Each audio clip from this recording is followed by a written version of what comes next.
Market rates, Sarah said, her voice flat as she looked up from my salary adjustment request. That single phrase struck me like a physical blow I couldn't shield myself from. These new graduates bring fresh perspectives, contemporary skills. They've been trained on systems I had to learn on the job. 7 years.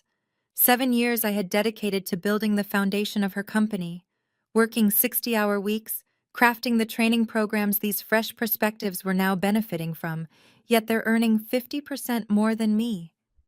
I managed, my voice barely a whisper. An email had been accidentally forwarded to me, a compensation breakdown for the newly hire cohort. The numbers seared into my retinas. I designed the product architecture they're using. I authored the manuals they're studying from. Sarah leaned forward, her expression unmoved. Amamira, the market has shifted. Your compensation reflects when you were hired, not current conditions. We value your contributions, but this is business, not personal. We value your contributions, not personal. The same line she'd used when denying my last 3 raise requests, when I'd missed my sister's wedding to complete the Henderson project, when I'd powered through pneumonia to meet a deadline she'd promised a client.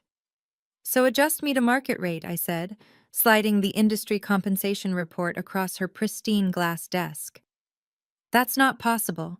Your position is established. The budget is allocated.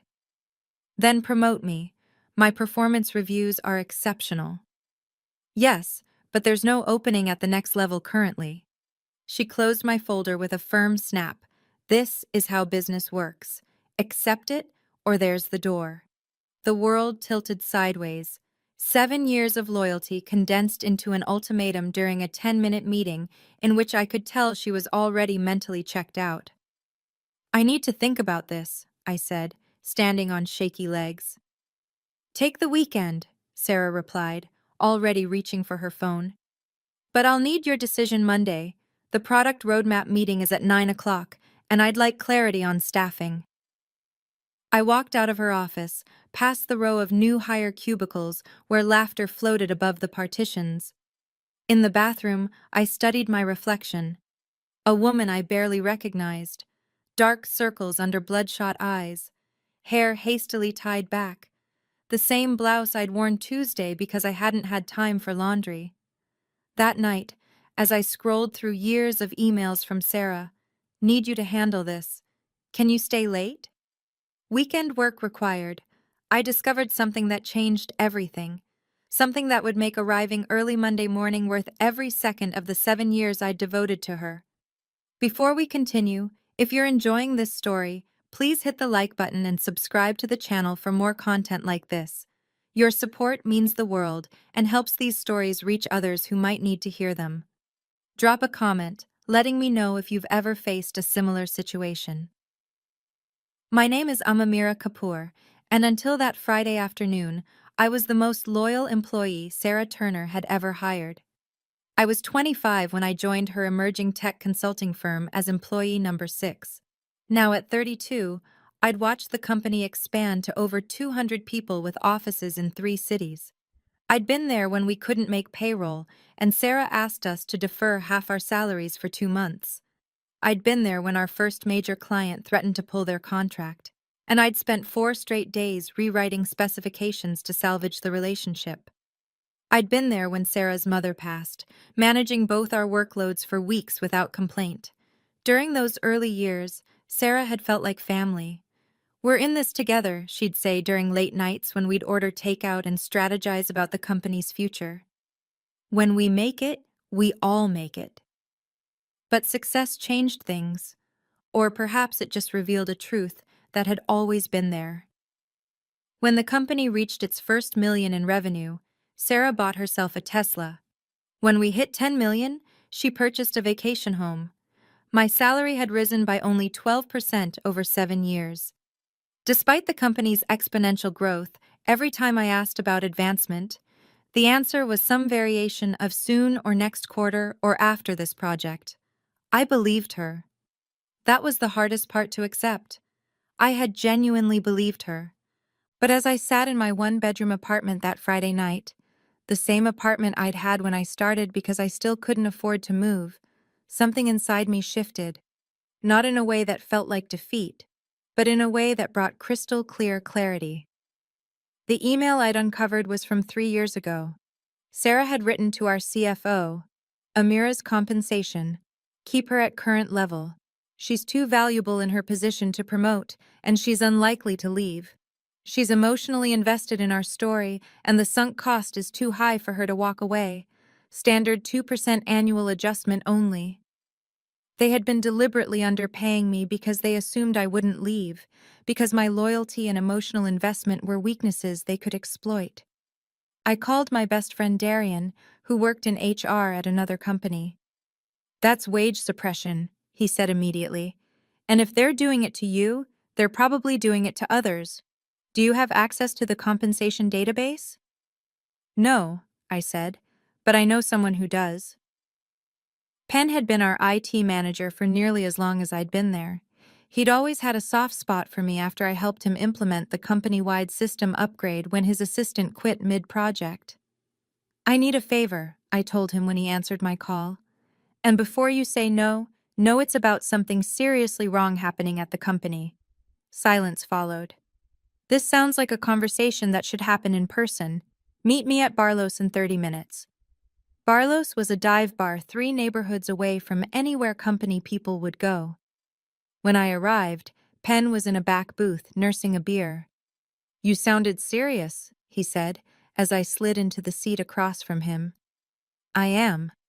I showed him the email from Sarah to the CFO. His expression darkened as he read it. That's messed up. I think it's happening to others too. I need to know. Penn studied me for a long moment. What exactly are you asking me to do?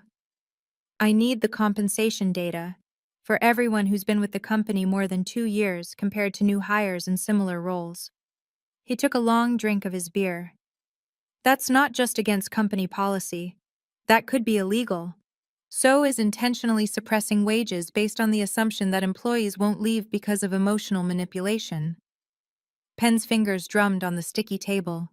Finally, he said, I can't give you direct access, but I might be able to run a report for my own audit purposes. He gave me a meaningful look. Sometimes he left audit reports temporarily in a shared folder before moving them to the secure server. By Sunday morning, I had the data, and it was worse than I'd imagined. Every employee who'd been with the company more than 3 years was being paid significantly less than market rate. On average, 40% less. New hires were brought in at market or above. The longest tenured employees were the most underpaid, and there was more. Emails between Sarah and the executive team referred to this as their retention cost management strategy. They had identified employees who demonstrated high loyalty to the company and deliberately kept their compensation below market, betting on emotional attachment and career inertia to prevent them from leaving.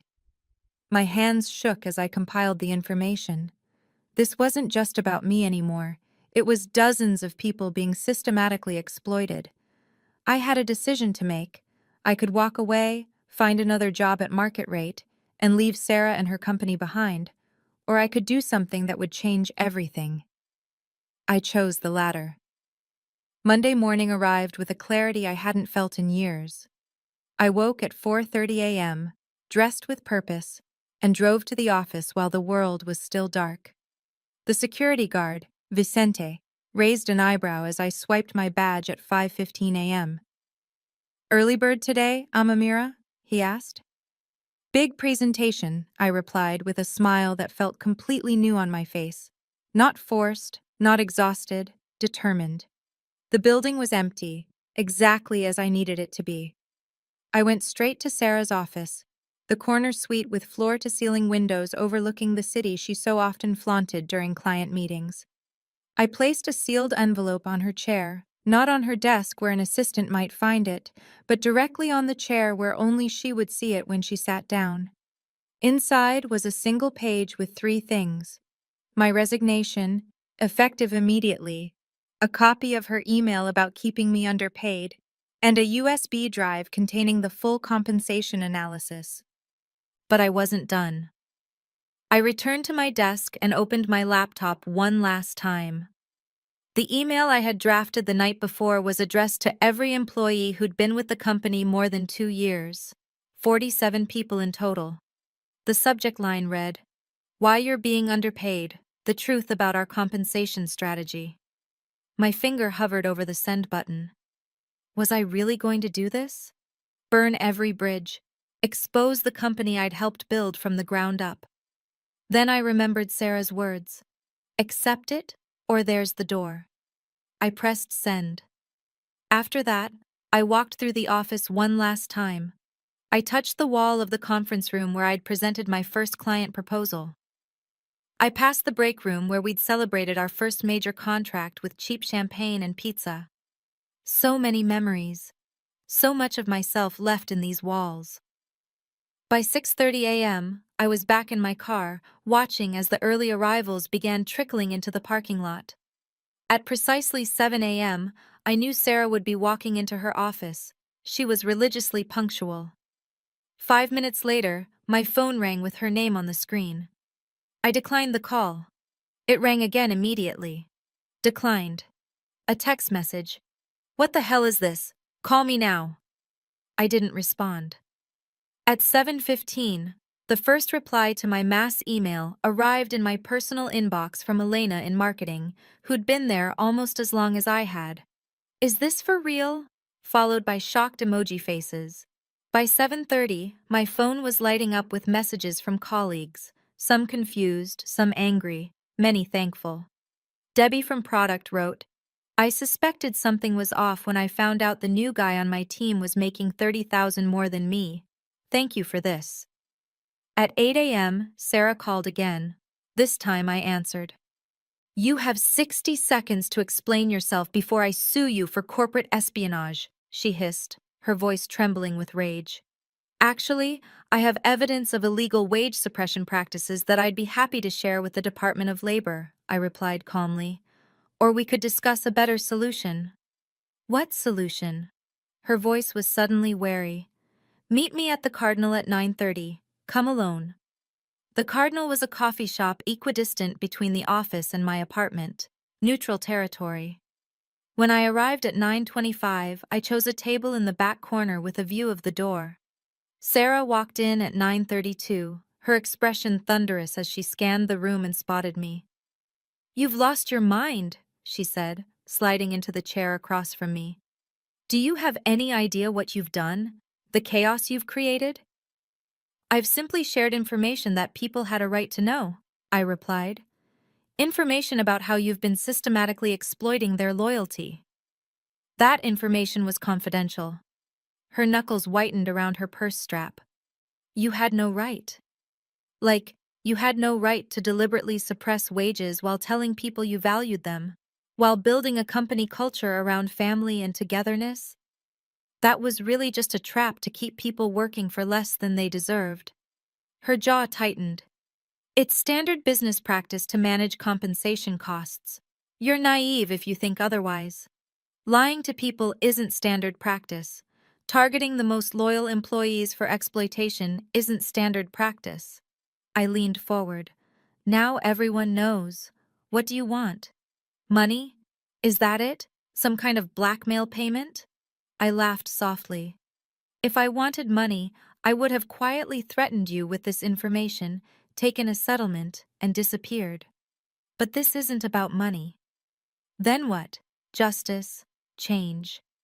I pulled out a folder and placed it between us. Inside was a comprehensive compensation adjustment plan that brings every employee up to market rate, with back pay for the most egregious cases. There's also a transparency policy for future compensation decisions. Sarah stared at the folder like it might bite her. "You expect me to bankrupt the company over this? I've run the numbers." The company could afford it with the recent funding round.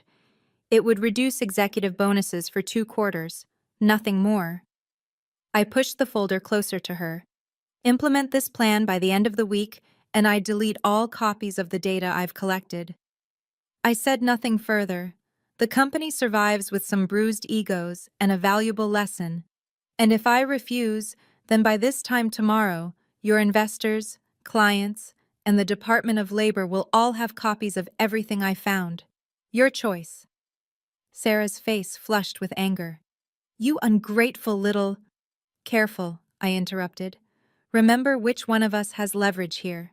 She grabbed the folder and stood up. "I need to review this with legal. You have until 5 p.m. tomorrow. After that, my lawyer sends the evidence package I prepared over the weekend." As Sarah stormed out, my phone buzzed with a message from Penn. "Emergency all hands called for 11 a.m. "What did you do?" I didn't respond. Instead, I drove home and waited. By noon, messages were flooding in from colleagues at the all-hands meeting. According to Debbie, Sarah had announced a comprehensive compensation review due to recently identified inconsistencies in their pay structure. She promised adjustments would be made by the end of the week. That evening, I received a formal email from the company's legal team confirming my resignation had been accepted and requesting I sign an NDA in exchange for a separation package equal to 6 months' salary. I declined the offer. The next morning, 3 more employees resigned. By the end of the week, the number had grown to 12, all long-term underpaid staff who'd found better opportunities elsewhere now that they knew their true market value. 1 month later, I was having lunch with Elena, who'd recently left for a director position at another company with a 70% salary increase. "Did you hear?" she asked, eyes wide with gossip. The board forced Sarah to step down. The exodus continued after we left, almost 20 people in total. They lost the Hendricks contract because the entire team that serviced it quit. I sipped my water. "I hadn't heard." "And that's not all." Elena leaned closer. "The remaining employees formed a committee and demanded the company bring in a compensation consultant to create an entirely new, transparent pay structure. The board agreed to all of it." "Good for them," I said. Rumor was, Sarah tried to blame it all on the CFO, but then someone leaked emails proving she was the architect of the whole strategy. Elena gave me a knowing look. "Any idea who might have done that?" I shrugged innocently. "No idea." The truth was, I hadn't needed to leak anything further. The initial revelation had been enough to start an unstoppable cascade. Once people know they're being taken advantage of, they don't just get angry, they get motivated. Meanwhile, I'd received 4 job offers within 2 weeks of leaving, all at proper market rates. I accepted the most interesting one, a position that actually recognized my experience and compensated me accordingly. But the real victory came 6 weeks after my resignation. I received an email from the company's new interim CEO, their former COO, Nathan, asking if I would consider returning as head of product strategy with a compensation package nearly double what I'd been making. "We've implemented all the changes you proposed," the email read, "and we're committed to building a truly fair and transparent organization. Your insights were painful, but necessary medicine. We'd like you to help us rebuild the right way." I considered the offer seriously. Part of me wanted to return triumphantly to see the changes I'd forced into existence, but another part knew that some bridges, once burned, should stay burned. I drafted a polite decline, recommending they promote Teresa from within, a brilliant strategist who'd been overlooked for years and who, according to my sources, had been a key leader in the employee committee demanding change. That evening, I sat on my balcony watching the sunset, feeling a strange mixture of vindication and sadness. I'd loved that company once, poured my heart and soul into it. The betrayal still stung, but less sharply now. My phone lit up with a text from Penn. "You left something major out of your resignation letter." "What's that?" I replied. "That you are actually the most valuable person in the entire company. Chaos theory proven. Remove one critical element and watch the system collapse." I smiled and set down my phone. The revenge had never been about destroying the company. It had been about forcing change that would have never happened otherwise, about refusing to accept being undervalued and exploited, about standing up not just for myself, but for everyone who had been manipulated into accepting less than they deserved. Sometimes the most powerful thing you can leave behind is the truth. The next day, I received one final message proving the impact of what I'd done reached far beyond that one company. It was a LinkedIn message from someone I didn't know. "You don't know me, but I work at a company where your story has spread like wildfire. Today, our CEO announced a comprehensive compensation review to ensure internal equity. Thank you for starting something that's bigger than all of us." That LinkedIn message was just the beginning. Over the next few months, my inbox filled with similar notes from strangers at different companies, people who'd heard my story through industry networks and been inspired to investigate their own compensation situations. I hadn't set out to become a workplace justice advocate, but somehow it happened anyway. "Would you consider speaking at our HR ethics conference?" read one email from a professional association. "Your experience highlights systemic issues many organizations need to address." At first, I declined these invitations. I was focused on excelling at my new job, one that actually valued my contributions with both recognition and appropriate compensation. But the requests kept coming, and gradually I began to see that my experience wasn't unique. It was part of a larger pattern across the entire corporate landscape. 6 months after leaving Sarah's company, I accepted my first speaking invitation at a Women in Tech event. Standing at the podium, looking out at the sea of faces, I felt an unexpected swirl of emotions. "I'm not here to tell you to burn down your careers," I began. "I'm here to tell you that knowing your worth isn't selfish. It's necessary for change to happen." As I shared the details of my experience, the years of false promises, the deliberate wage suppression, the revelation that finally pushed me to act, I watched recognition dawn on many faces. When I opened the floor for questions, hands shot up everywhere. "How did you find the courage?" asked one young woman in the front row. I considered this carefully. It wasn't courage exactly, it was exhaustion with accepting less than I deserved. There's a tipping point where staying quiet becomes more painful than speaking up. I simply reached mine. After the talk, a group of 5 women approached me.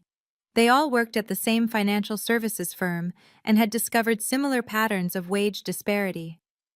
"We want to do something," their unofficial leader, Grace, told me. "But we're afraid of retaliation, of being blacklisted in the industry." I exchanged contact information with them and promised to help however I could over coffee. The following week, we developed a strategy that would protect them individually while still creating necessary change. 2 weeks later, Grace sent me a triumphant text. It worked. Management announced a company-wide compensation review and immediate adjustments for internal equity reasons. They're terrified someone will go public. Word continued to spread. I created a private online forum where people could share their experiences and strategies for addressing wage inequality. Within 3 months, it had over 2,000 members. I was careful to never advocate anything illegal, instead focusing on education, transparency, and collective action. "Knowledge is leverage" became our unofficial motto. Even as this movement grew around me, my personal life was transforming too. With my new, appropriately compensated position, I finally moved out of my one-bedroom apartment into a place with an actual home office and enough space to breathe. I reconnected with my sister, whose wedding I'd missed years ago for Sarah's deadline, and made a point of visiting her monthly. Nearly a year after my resignation, I received an unexpected email from Teresa, the colleague I'd recommended for promotion at my former company. "Having drinks with some of the team tonight at Bellamy's, 7 p.m., thought you might want to join us." I hesitated, fingers hovering over the keyboard. Did I want to revisit that part of my past? See people who had witnessed my most vulnerable and vindictive moments? Curiosity won out. Walking into Bellamy's that evening felt surreal, like stepping back in time, but as a completely different person. Teresa spotted me immediately and waved me over to a large table where 8 former colleagues sat. The legend herself, Penn called out, raising his glass as I approached. The woman who brought down an empire with a single email. The empire seems to be standing just fine, I replied, sliding into an empty chair. Different empire, Elena clarified. Better one. Over the next 2 hours, they filled me in on the company's transformation. After Sarah's departure, Nathan had implemented every change I demanded and more. A transparent compensation structure, regular market rate adjustments, bonuses tied to company performance that included all employees, not just executives. Remember Jameson? Teresa asked, referring to one of the fresh graduates who'd been hired at 50% more than my salary. He found out what happened and was horrified. Apparently, they told new hires that their higher salaries were because they had specialized skills the rest of us lacked. He's heading up a mentorship program now, Penn added, pairing new hires with veterans so institutional knowledge gets shared. His idea. I felt an unexpected warmth hearing how the company had evolved. My revenge had been about justice, not destruction, and it seemed justice had prevailed. As we were preparing to leave, Nathan himself walked into the bar. He stopped short when he saw me, then approached our table. "Amira," he said, extending his hand. "I heard rumors you might be here." I stood and shook his hand, studying his face for signs of resentment. I found none. "How are things?" I asked neutrally. "Better, different, harder in some ways, easier in others." He glanced at the group, then back to me. "Would you have a moment to chat privately?" At a small table away from the others, Nathan got straight to the point. "What you did," he began, then paused to choose his words carefully, "was necessary, painful, but necessary. I wanted you to know that I see that now." "I wasn't trying to burn everything down," I said. "I know you were trying to fix what was fundamentally broken." He twisted his drink slowly. "The board brought in consultants to review everything after the exodus. Do you know what they found?" I shook my head. That if we'd continued on Sarah's path, we would have eventually imploded anyway. Constant turnover of institutional knowledge, declining product quality, cultural toxicity. He met my eyes directly. "You didn't destroy the company. Amira, you saved it." Something tight in my chest loosened at his words, a knot of doubt I hadn't realized I was carrying. "There's something else," Nathan continued. "Sarah is starting a new company. She's been approaching our clients, our employees. Same promises, same vision." "And you're telling me this because," I asked, "because people should know who they're really dealing with. History shouldn't repeat itself." He slid a flash drive across the table. "All the documentation from our internal investigation. Legal says we can't publish it, but there's no rule against me giving it to a private citizen." I stared at the small device.